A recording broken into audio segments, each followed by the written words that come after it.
चलिए जी रघु जी सुनाइए कैसे है गाना आपका।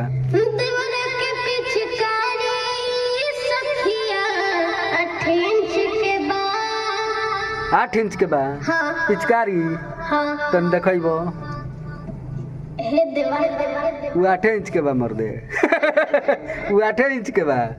हाँ। कौन है देवरा कौन है? हम ही हैं। अच्छा तू ही देवरा हुआ। हाँ। तो एकरा के बीट पकावा तो ठीक। रेडी। हाँ।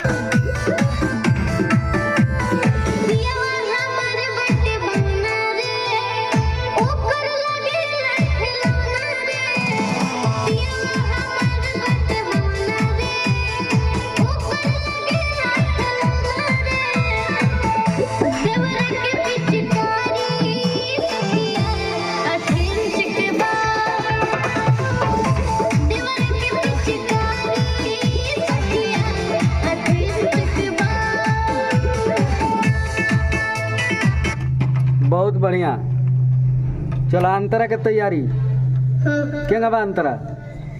अंतरा डायरेक्ट बीटे पर। डायरेक्ट बीटे पर। हाँ। वाह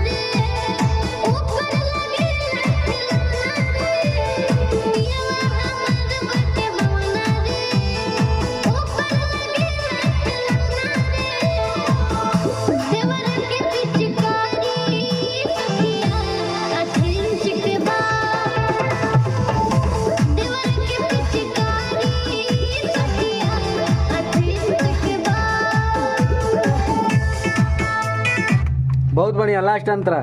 हाँ।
Recording studio Mohammadpur. होली का गाना हो।